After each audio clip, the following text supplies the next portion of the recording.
You might be surprised to learn some of the best young thrash metal bands in the United States come from Ohio, a Rust Belt state where the kids express their feelings about living in Ohio by writing songs about zombie outbreaks and nuclear war. One of those bands is called Vindicator. This game has nothing to do with them, or with thrash metal in general. But don't let that dissuade you from checking it out, because honestly, that's about the biggest flaw I could find in Vindicators.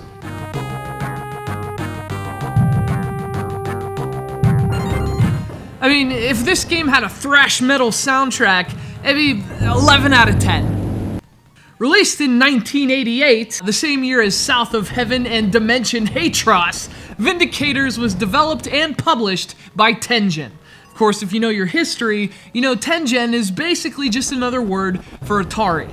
That was actually the name of their console division, and Vindicators was one of those black cartridges Tengen was famous for releasing for the Nintendo Entertainment System. With Tengen handling the console side of things, Atari proper brought Vindicators to arcades, and that's the version we're playing here. And although the NES version is also really good, Vindicators was at its tank blasting best when it required quarters to play. Like Atari's own Tank from 14 years earlier, Vindicators is a top-down tank game, only this one is a crazy, futuristic top-down tank game.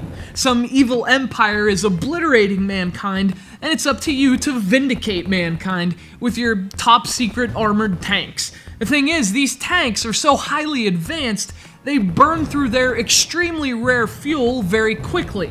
Which, I mean, to me, that seems like both a practical and an environmental problem.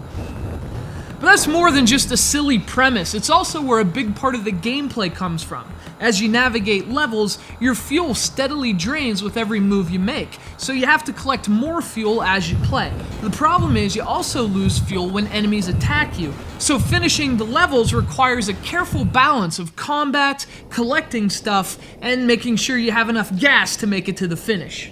I really like the gameplay balance here. You're often tempted to sneak through an enemy-filled pass to collect some stars or fuel, but you have to decide whether the returns are worth the risk. You might just lose more fuel going in than you'll actually get replenished by those tempting tanks.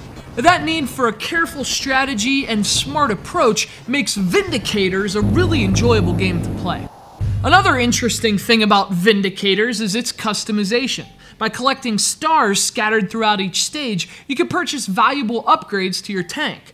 Offensive abilities, a defensive shield, driving speed, it's all open for improvement and customization, which takes Vindicators from fun to explosively addictive. Unfortunately, the game is a bit on the easy side, especially once your tank is a fully upgraded killing machine, but Vindicators is still an enjoyable arcade game, even with its surprising lack of thrash. 9, 8,